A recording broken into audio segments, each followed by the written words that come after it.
Hey guys, this is Locke.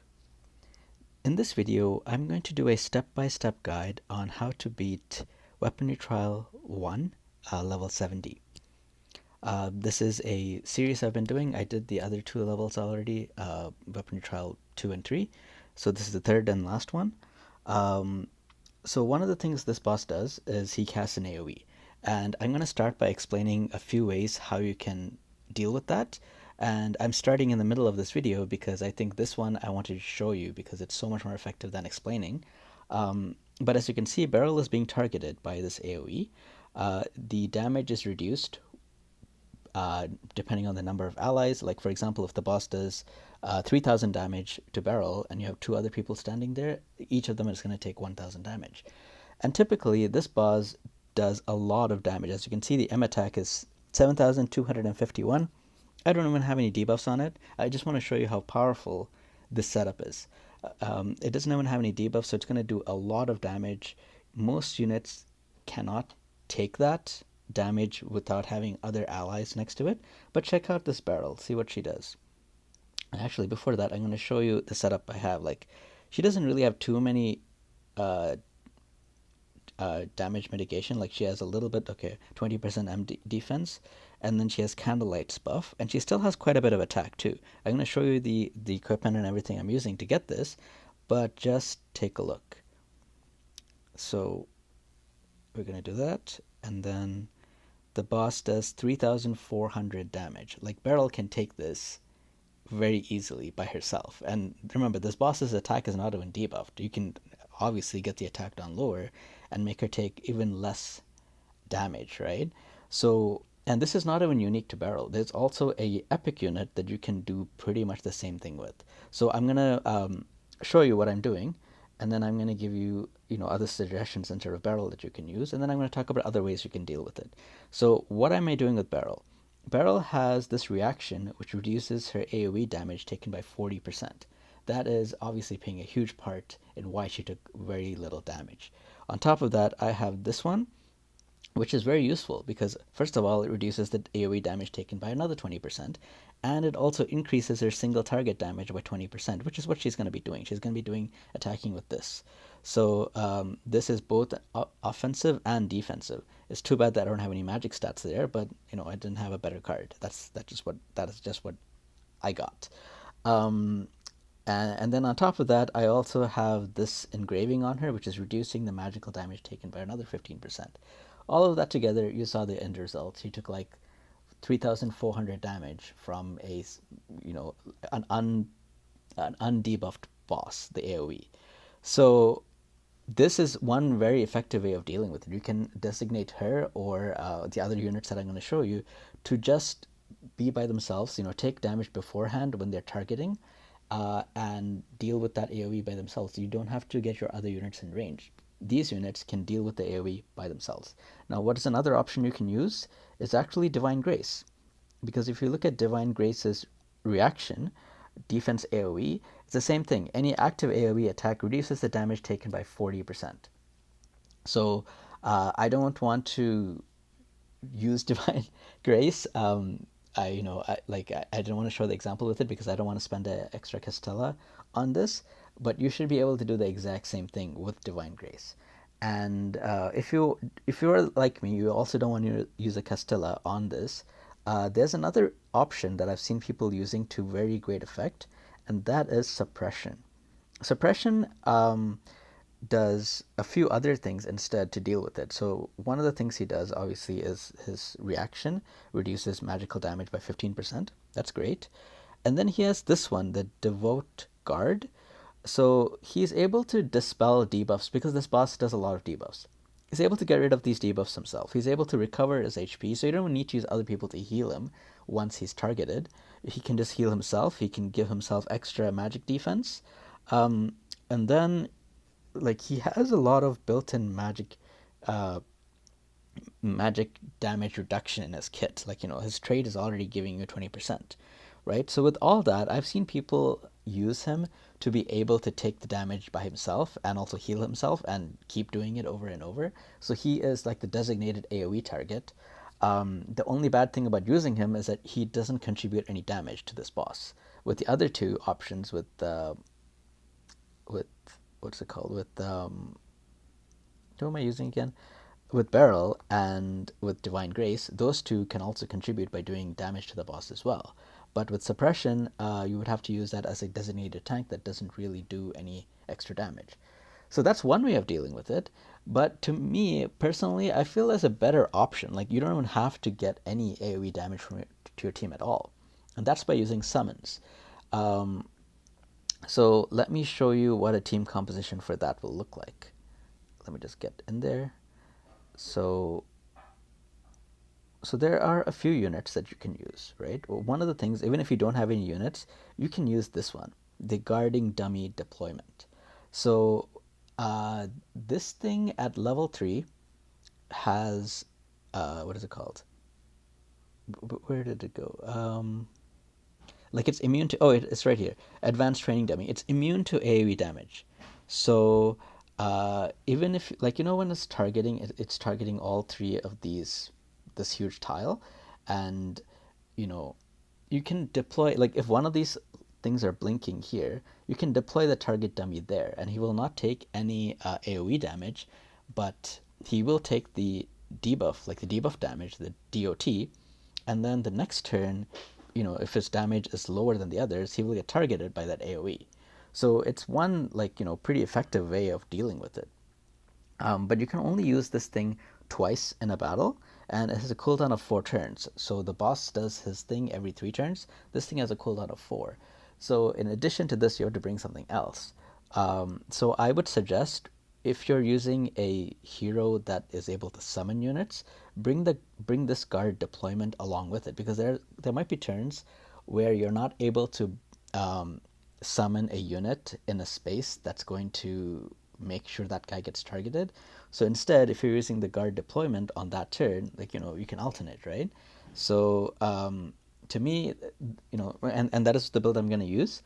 So there are a few units that are capable of summoning units to deal with this AoE. One of them is Sophia, which I hope a lot of people have, because I mean, when I say that, I don't mean that if you don't have Sophia, you're screwed. What I'm trying to say is that this has been like the most hyped up unit since the release of the game, and I feel like a lot of people, aimed for her, saved for her, and pulled her.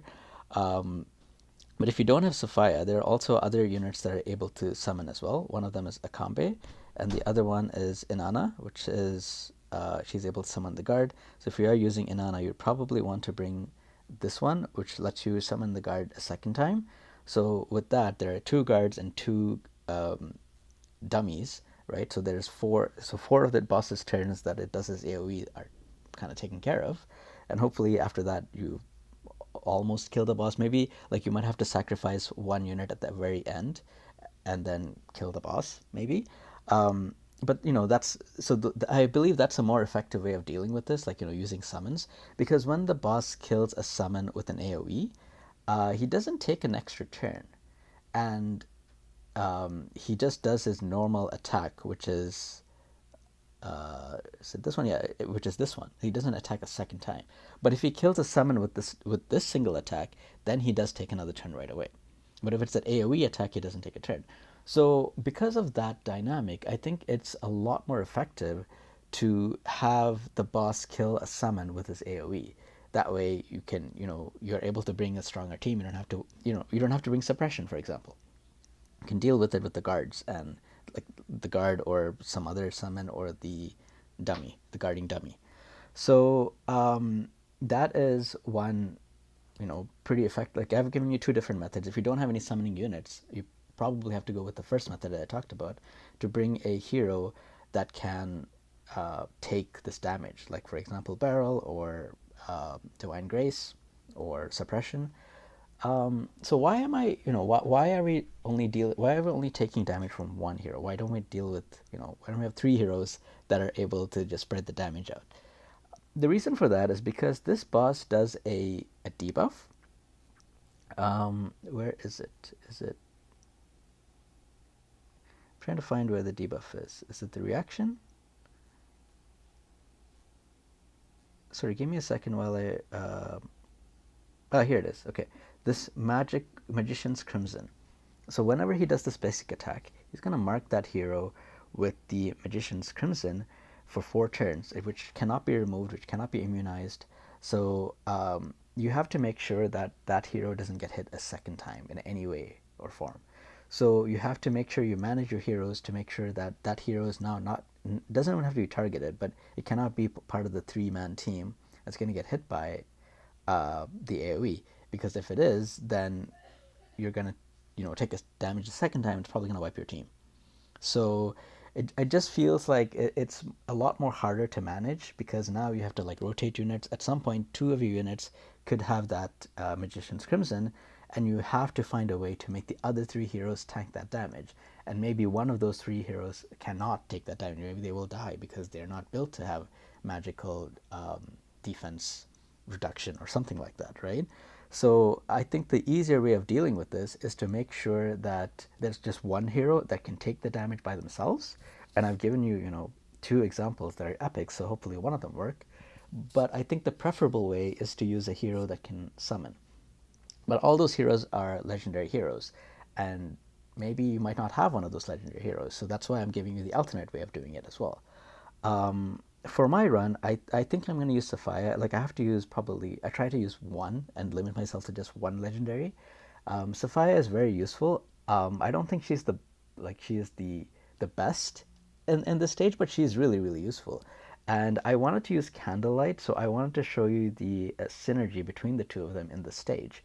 So that's the reason why I want to use Sophia. I'm not going to use Beryl. I'm going to instead use, um,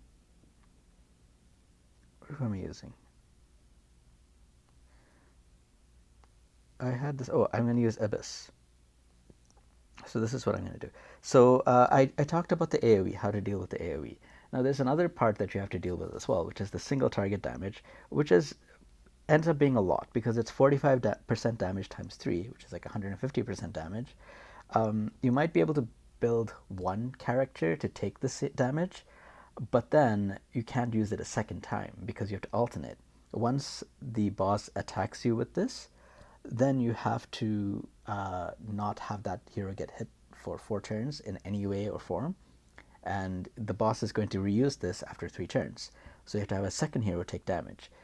So in the previous levels, a lot of people built Blade because Blade has dodge. So you can, dodge 2 attempts. If you're able to use dodge 2 times, you're able to dodge 4 attacks. So you're able to, not get hit by 3 of them. But even if you don't get hit by them, you will still be marked. So after Blade, you have to use a different hero now to also take that damage. And the problem with this is that, at level 70, these guys have a lot of HP, 246,000, right? So bringing 2 dodge characters, especially if they don't do anything else except dodge, like they're 2 assassins, and you probably also have to bring a healer, and now you are down on damage. You only have like 2 DPS, right? So Sophia is great because she can dodge, right? She can dodge. She's one of the heroes that you can use to dodge.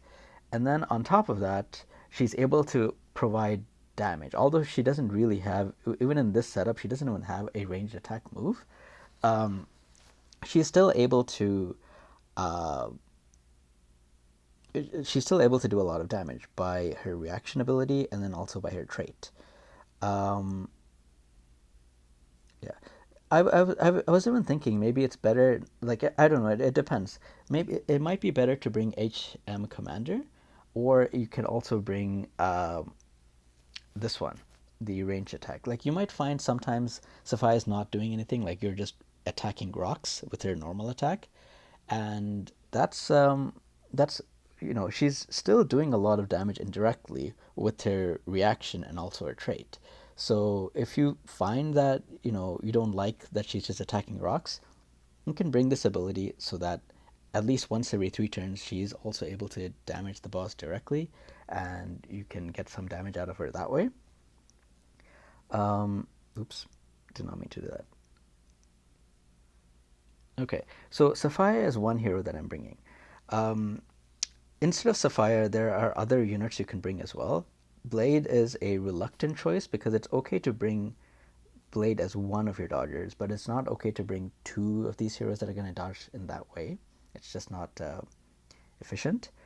Um, I am bringing Abyss because Abyss also is able to take a lot of damage as well. If you look at her reaction, she has 8% damage decrease, and then with the number of debuffs that the boss has up to 3, she takes an additional less 30%, right? So that's like 38% less. And usually her debuffs will also include attack down as well. So the boss is going to have attack down, probably defense down. So the boss is going to take more damage, do less damage, and overall help Abyss to survive that. I've even had Abyss survive like the big AoE damage that it does because with this build she's just so tanky. Because her job is tankiness, I put the Silence of the Hermit on her, but I honestly feel like it's overkill. Like she's able to tank this pretty well. Let's just try it out. Let's take this off and let's put something better.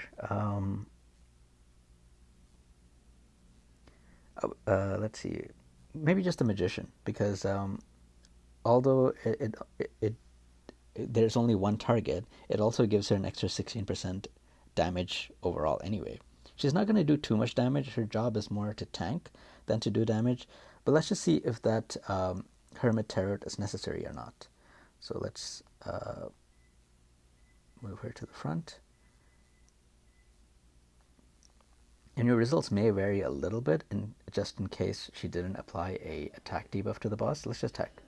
So she did. She put attack down, so the attack is reduced by 20%. And as you can see, she was able to survive it. So yeah, so it's not necessary to bring the Hermit Tarot. You can bring a more offensive Tarot if you want to. There's one more tactic that I want to talk about, which is Nungle. If you have Nungle, what you can do, especially if you have Nungle and Edda. So Nungle, you can make her stand somewhere over here, and with these skills that I'm going to show you, so you need this one, you need that one, and you need, I think that's it. Yeah, this one, and then this one can be like, whatever you want, maybe full draw. Actually, no, full draw is not a good choice because it stops your energy recovery, and you need energy for this one at least every few turns. So maybe this one, because you're going to be doing basic attacks, not that one, this one. Okay, so the idea here is she has so much range with the setup. She gets one range from here, two from this one, another from this one, that she's able to stay outside the range of the boss and basic attack it, like from here. If you have Edda, you can make her stand on the box to get extra damage, and the tile that she is sniping from with the box will not be targeted by the boss's AoE debuff things. So with that, you can just keep on staying here and attacking, and everyone else around Nungle is just there to support. So you can build a team that way. Like you can just do Nungle plus supports, and that's a pretty effective team. A lot of people also have Gloria, so I want to mention this about Gloria as well, and I want to show you an example here with Gloria because maybe you didn't realize this, but Gloria is pretty effective for this stage as well. Just take a look at even her basic attack. You can attack the boss with it. So I'm going to use this one to make sure she can get in range on the first turn. Because this basic attack, when she's in the Lance mode, is actually classified as AoE. So she is able to attack with this basic attack, as you can see, and the boss is not going to attack her back. She is naturally quite tanky as well, right? So she's able to survive that better, and she's able to use, her lance, like her flag, to increase the damage of your heroes. She's able to, once you put this flag out there, she's able to use the other skills that also have AoE to do even more damage, because her basic attack does 70% of damage, but this other skill, this one does 90%.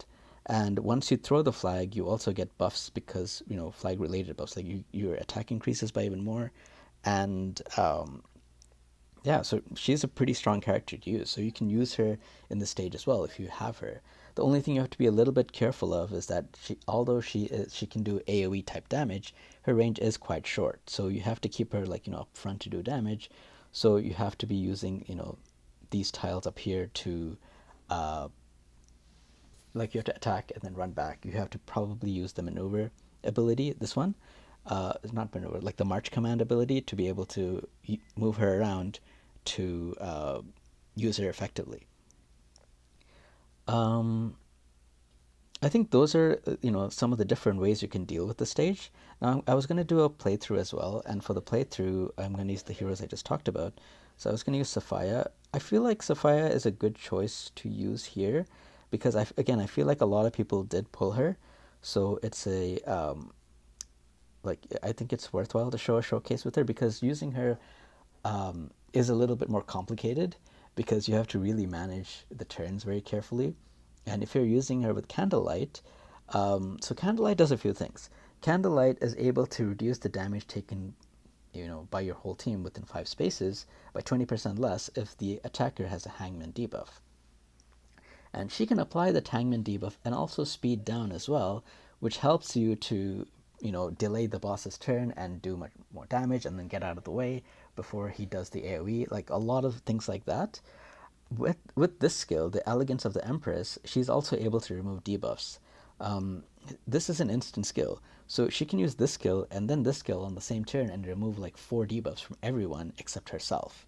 So she can do that, right? And then she also has this one which can heal targets. That's also going to be removing 2 debuffs from any target as well. It's a single target ability, but also gives you a little bit of healing. um, I mean, she doesn't have as much healing as others, but in the build that I'm going for, like the team that I'm going for, I don't expect my heroes to be getting hit a lot. For the AoE, I'm expecting my heroes that are summons or that training dummy to get hit. And for the attack from the boss here, I'm planning to dodge it with Sophia, right? So that's the reason why I am, I'm okay with bringing Candlelight instead of Angel because I don't feel that as much healing is necessary for this stage. Um,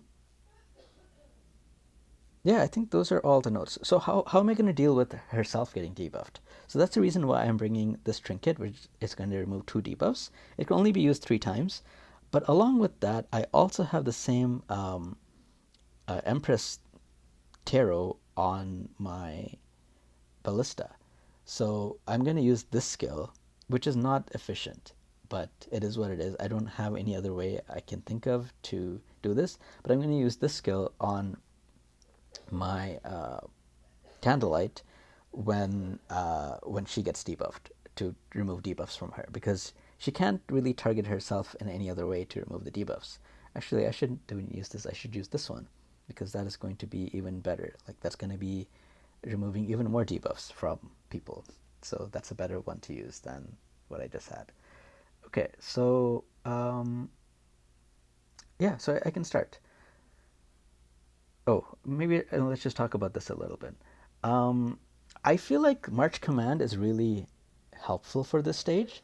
Um, it goes back to the other discussions for the other ones. Like when we are talking about Warhorn, it's a good one to do a lot of burst damage and then get out.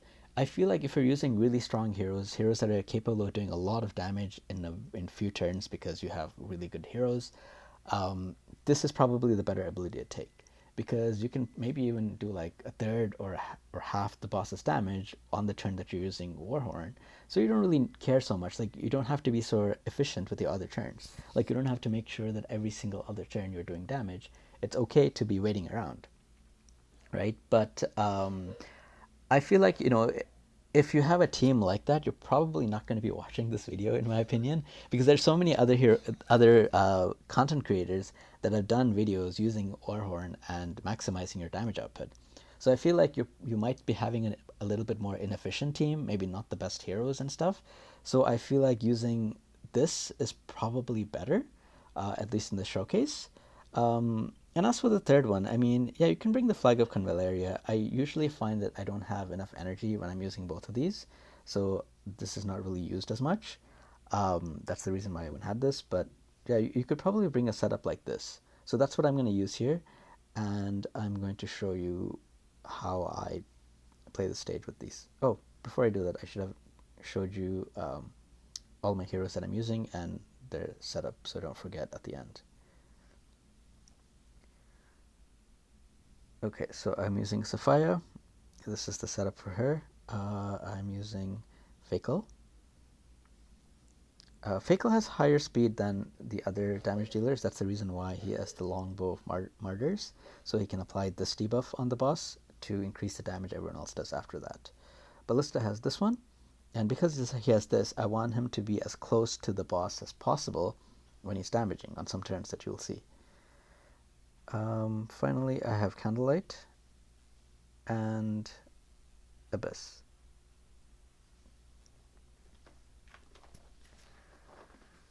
Okay, and let me just show you the talents as well, just so you know what my setup is exactly like.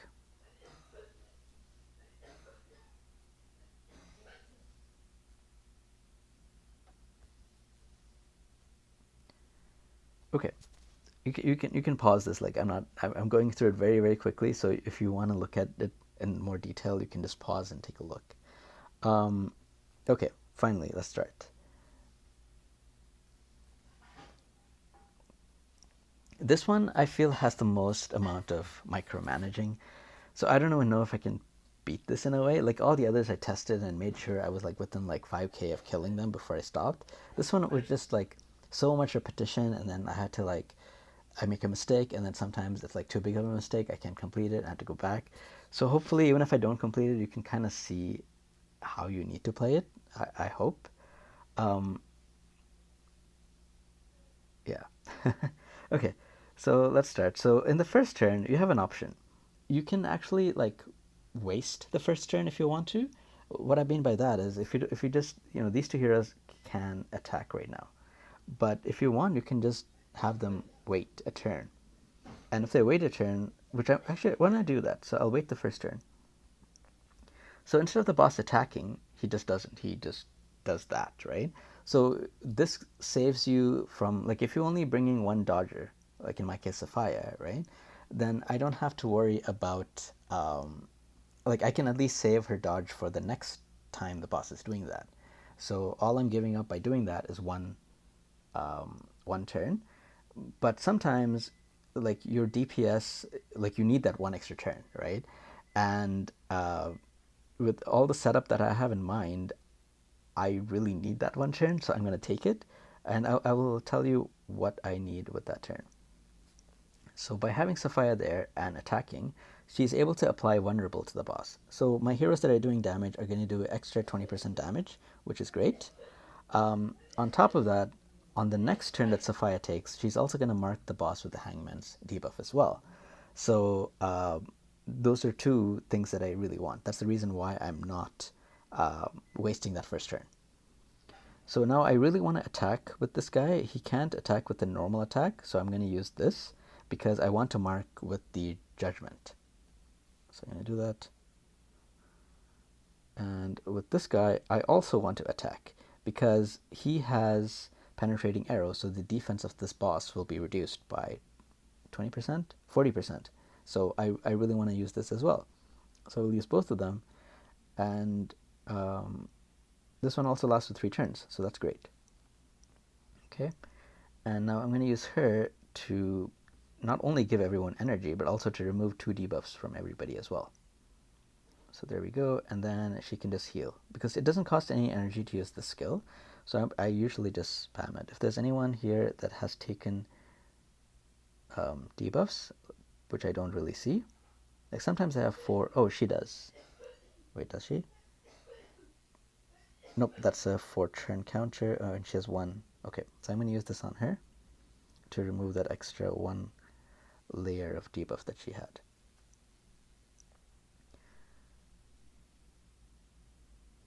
And then, yeah, and then with all the debuffs on this boss now, with vulnerable, magic defense down, now she's doing a lot more damage. Like before, I think that I showed that she was not really doing much damage at all. But as you can see, it has gone up quite significantly with everything that she can do. So on the off turns of Sophia, I'm going to break this thing down because I need Sophia to stand on this square or wherever this rock is to be able to cast her this skill, like on the turns that I need it, right? Because it only has a range of 3. So I'm going to break down this rock. Okay, so typically what you would do is you would use, like you would either stay over here or you would use this thing to run out of the way, right? But because of candlelight, I don't have to do that until the next turn. And I'm going to show you why. So first of all, I'm going to make sure nobody's standing on this tile as I'm attacking. And I can see now candlelight has taken this debuff. So I'm going to use this one to get rid of it. As I said, it's not the most efficient, but it will have to do, unfortunately. Okay, and then I'm going to move him as close to the boss as possible to do extra damage. Like as you can see, the damage increased from 3,300 to 3,700. So I'm going to do that.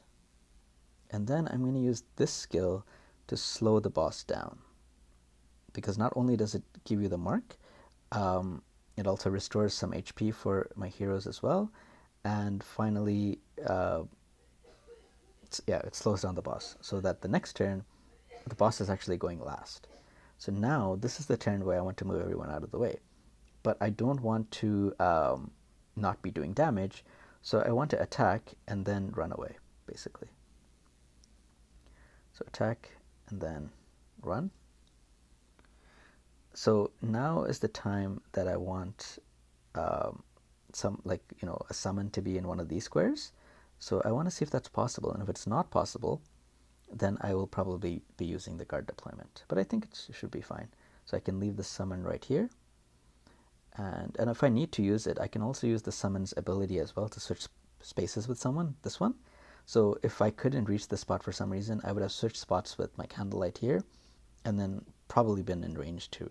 Like maybe if this was not a square, maybe if this one was not the square that was blinking, but this one was, I would have probably switched spaces with candlelight here and then gone there. Okay, so for you, I'm going to do a normal attack because I want to build energy to be able to use this skill eventually if I have a chance. So do that and then go there. And now Ballista is the same thing. As you can see, the damage is like a lot more now. It was like 3,000 something before, 3,700. Now it's gone up to, with 0 range, 5,600 because there's just more debuffs on this boss now. As you can see, like so many more debuffs, right? So, so he's gonna, nope, he can't attack from there, from here. And then stay over here. And candlelight, might as well just heal this guy to make sure that my summon is the one that's getting targeted.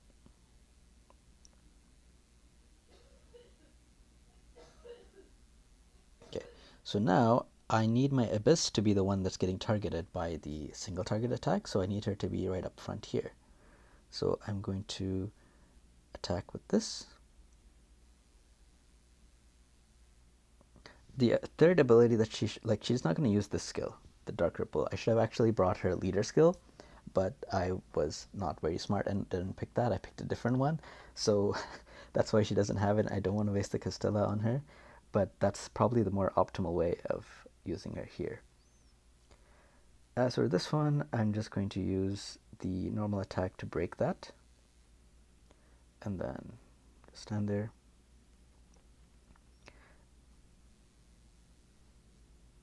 So what I can do with this one, I might as well just move it next to the boss, do a little bit more damage here, because I don't think, let me see. Yeah, do a little bit more damage here, whatever I can. Oh, actually, I should not have done that, because if I do that, my Abyss also gets hit. So let me go back. Don't do damage, but just stand next to the boss, because by standing next to the boss, the reaction is going to proc, which is going to do a ranged attack. It's only 40%, but it's still better than nothing. Sorry, is it 30%? But better than nothing. And then when it dies, it also does a little bit damage as well and applies debuffs. So might as well do this. And as you can see, the AoE disappears. I don't suffer any negative consequences from that. So I can keep going. So I just have to, like, one of the biggest things now is to make sure that my heroes don't stand on any blinking squares. That's like the main thing that I want to avoid.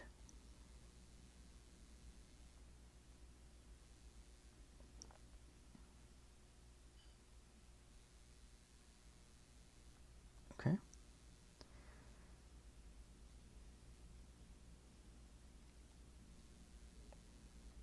And there we go. And now I can heal somebody. Probably,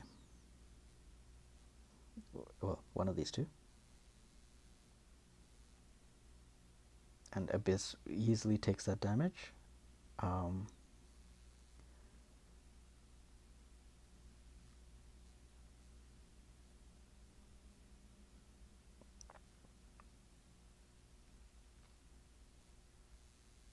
So now one of the priorities is to make sure Abyss is healed, because otherwise it's going to get targeted by that thing, which I don't want. So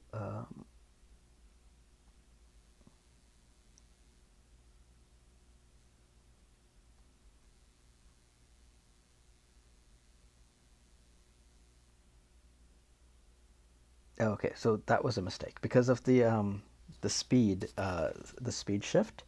My Abyss is going to get killed next turn because my Abyss and my Sophia are not going to be able to go before the boss goes.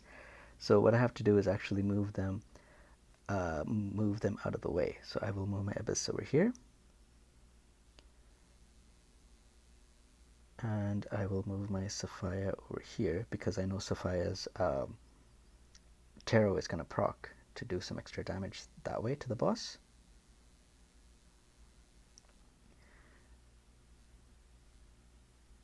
And this is a turn that I probably will need to use the guard deployment.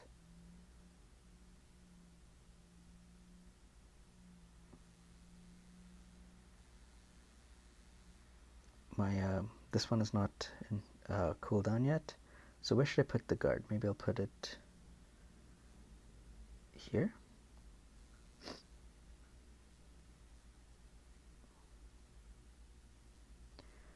Might as well break some rocks while I'm waiting. This is going to be tough. If I cannot heal Abyss, I'll go back and use Abyss's self-healing thing. Oh, maybe I didn't bring it. I thought I brought that what's it called? Trinket, but I guess I did not. So this might be a failed run. I might have to go back. Let's check. Oh, I did something wrong. Oh, okay, this should be fine, but I did something wrong again. I shouldn't have kept her here. I have to move her out of the way, which I cannot do because there's nowhere to move her. So, yeah, this is a failed run. That's okay. Maybe I can go back and move her to a different spot. Maybe. Okay, so if I move her here, let's try that. And hopefully it'll be okay. So, yeah, I'll have to give up doing extra damage to the boss because she's just not going to be in range.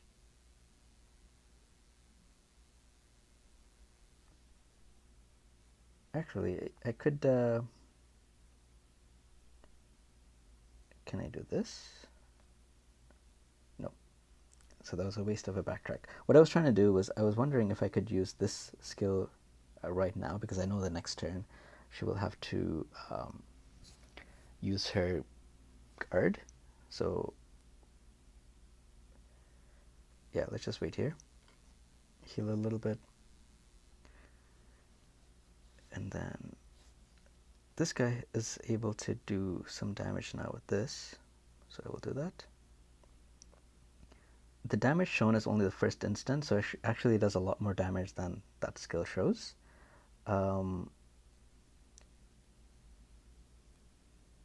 This guy's going to stand here. I'm going to deploy the guard now.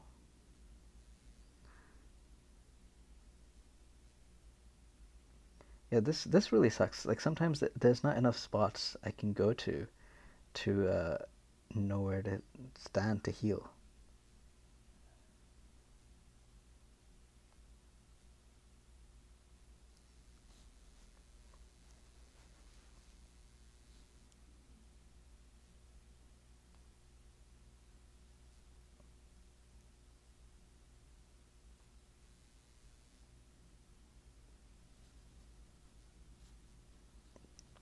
Okay, so I could have done this, maybe. But anyway, it's too late now.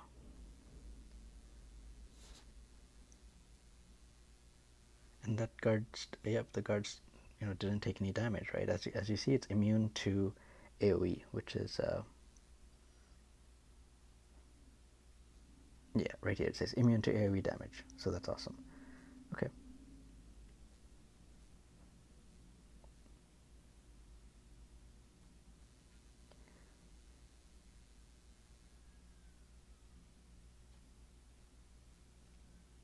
Remove the debuff from this guy. Attack the boss. Maybe I'll stand over here. 7.8k, that's nice. If it was a crit, that would have been amazing.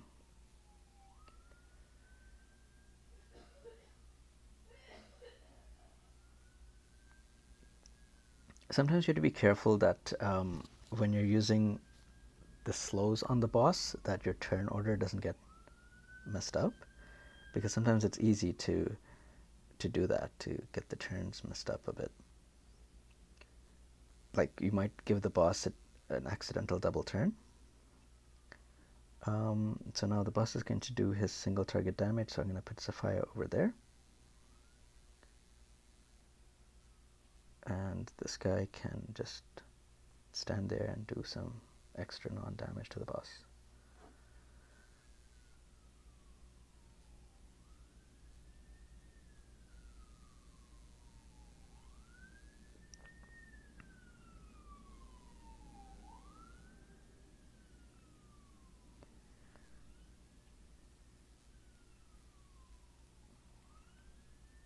So does she have any debuffs? She does not. So that's good. So I can remove debuffs from everyone else with this. And if anyone else, like I have to check to make sure if anybody else has extra debuffs, I can use the heal skill to remove debuffs from them. But it seems like I'm okay. So I will just use this to top of Abyss's health. And there we go. And now vulnerable is applied again, so I can deal with this. Now let's just take a look. I'm at turn number 8 of 16, so that means there's still like this is the start of turn 8, right? So there should be 9 turns left, or 8 maybe. I don't know. It's been a long day. And I'm at just a little bit over 50% of the boss's health. So I think I'm in good shape. I think this is doable, unless I make too many mistakes with this, because it requires a lot of multitasking, unfortunately. So it's easy to make mistakes. So attack this thing, and then go and try to break that block. I might as well use this guy's, like whenever I get a chance, I use this so I don't forget later. And then normal attack.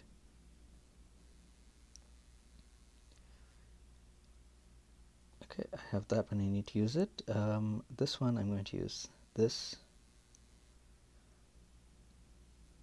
If I can get in range to heal, that would be great. So I can see that she has she's going to be taking debuff damage, so I'm going to use her trinket to heal herself. And then I'm going to heal my ballista.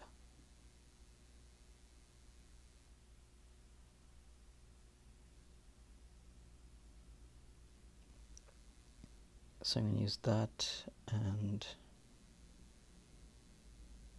move people out of the way this turn. Is the boss slowed, or is this where I messed up? Okay, so this might be where I messed up and I have to redo it. and I'll show you why.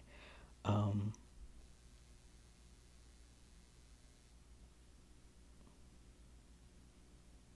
so everything else is okay, but as you can see here, now the boss is basically taking a double turn, and all these three people will get killed, right? So this is what you have to be careful when you're playing around with the speed, because you can accidentally, or maybe not accidentally, give the boss a double turn. So you have to be a bit more careful with that. So I'm going to use this right now to do damage and then move people out of the way. So I'm going to attack with this, and then move him here, move her here, I mean. And with the others, I'm going to, oh, can you not even do any damage? Okay, maybe you can do this. Then move there.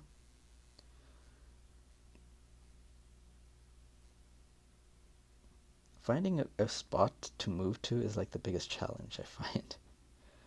Yeah, and this skill is on cooldown as well, so that sucks. That's too bad, because this is quite a bit of damage that I'm giving up. Yeah, I don't. Maybe I'll have to stand on the spot then, I guess. Yeah, I don't want to give up that damage, so I will just take the hit and heal with this.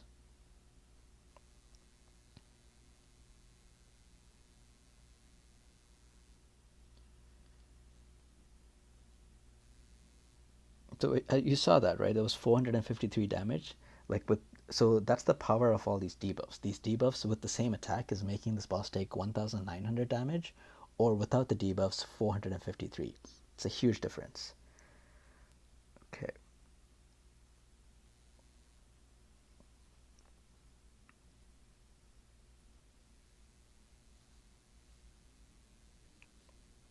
So I can also use this guy to move my other allies out of the way as well.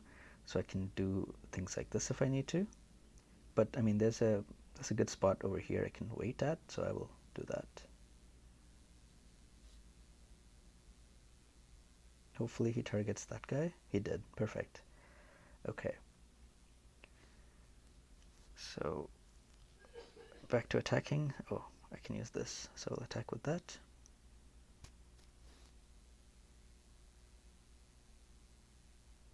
Perfect. Abyss will... I need Abyss to go over here. I'm going to use this guy to go as front as he can to do damage.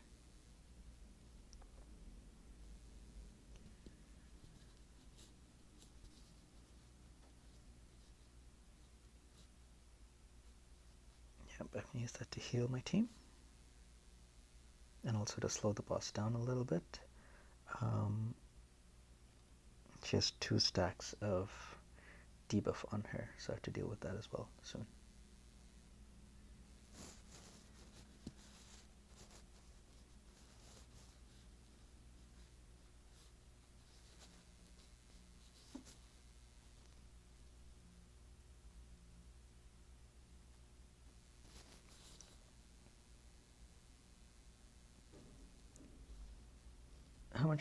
How much health does he have? 92,000. Okay, and I'm at turn 10. I think I can do it. We'll see.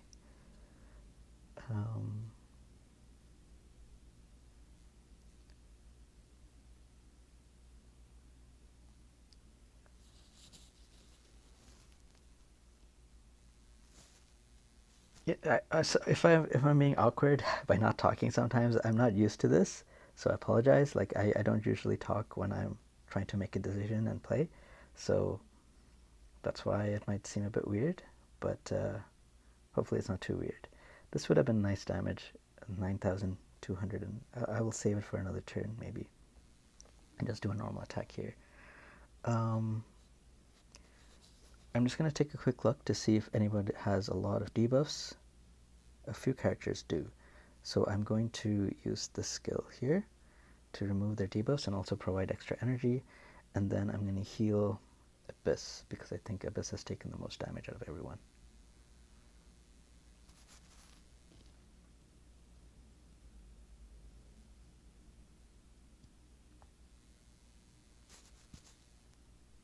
now one of the priorities is to heal Abyss.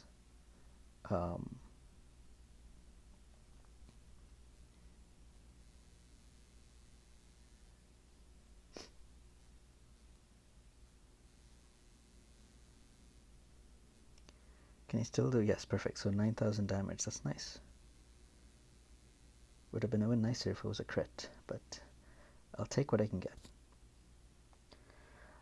So she has 4 stacks, so I need to deal with that. So I'm going to use this to remove 2 of them, and then I'm going to heal.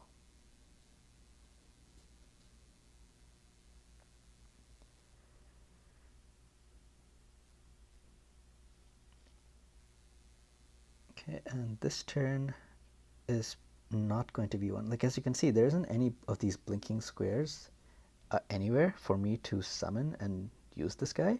So this is one of the turns where I'll have to use the guard dummy thing. So I will just, I mean, I might as well summon this again. Well, no, I'll just attack this thing. Break it. Oh, I should, okay. I'm going to go, oh, okay, so this is another turn that I messed up on. I'll have to go back and redo that anyway.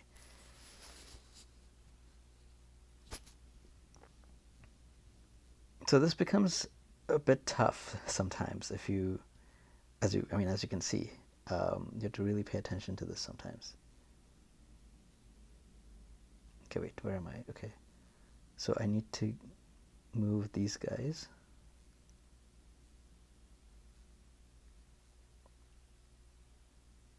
Away, so you can do that.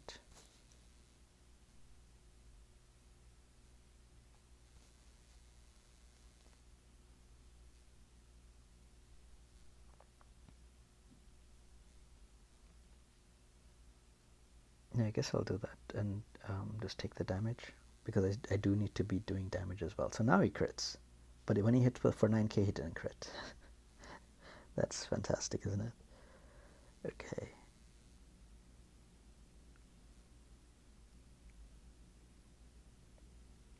I also need to heal Abyss as well, so that's why I'm trying to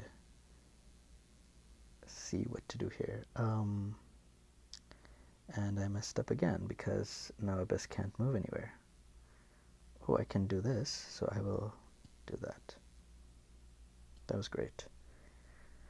Lucky break.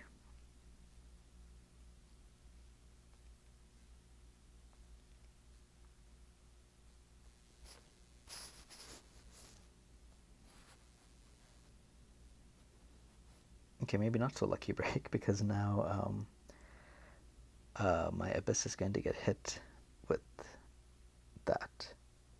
So I might have to go back again. And I didn't even put the guard down anywhere.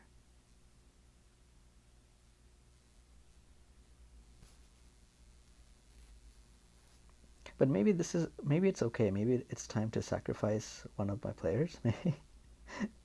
So if that's, yeah, like, I mean, there's only 4 turns left, so maybe now is the time to sacrifice one of my guys and try to beat this thing quickly. So in that case, I probably shouldn't even have used that guard dummy this turn. I should have done something else. But anyway, if I have to go back, then I will redo all of that. So since I plan to sacrifice Abyss, I'm going to move everyone else away from her. Heal, and then, oh, heal uses up a turn, I forgot. Okay, so Abyss will stand, well, I mean, she has to stand on one of these to make sure she takes enough damage and kablooms, right? Okay, so you can stand over here.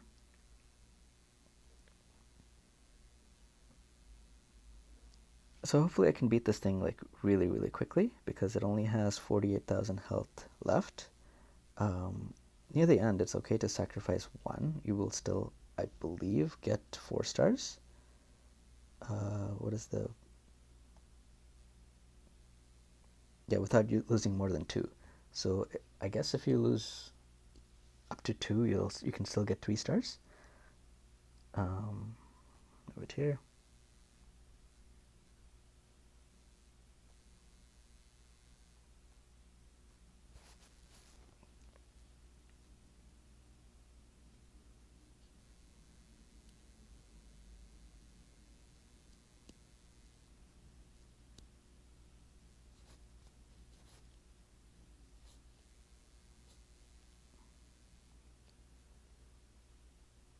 Okay, 30,000 health left. It's going to be very close. I think it's turned 14 now, right? So we will see. Okay, now it might as well do this because I don't care if anyone dies at this point. I just want to do as much damage as I can, right? So that's what I'm doing here. Might as well attack. Just get as much damage in as I can. Okay, turn 15. So if I can beat this, then there's no point in trying to move them out of the way, right? So that is what I'm gonna try to do right now. I'll just have you stand there and attack with a normal attack, and hopefully this thing kills the boss. Wait, did I attack the wrong thing? Right, okay, that killed the boss. So there we go, 15 turns, and I believe that should be a 3-star. Perfect. So, oh, I got a focus fan. It's my second one. I really wanted to get one, so I want to get a second one. I mean, I would prefer to get 5, so 3 more, but that was it. So I hope that helped. Sorry for my silence randomly when I'm trying to explain, but it's really hard for me to do that. But you know, people requested it and said they would find it really helpful, so that's what I'm trying to do that. But yeah, that's it for this video. So that's weaponry trial 1. I did the other 2 as well. So if you haven't beat any of them, hopefully check out my videos, and that helps you to find out ways or gives you ideas on beating them, if not tells you outright how to do it. So that's it for this video. I hope you guys have a good day, and I'll see you on the next one.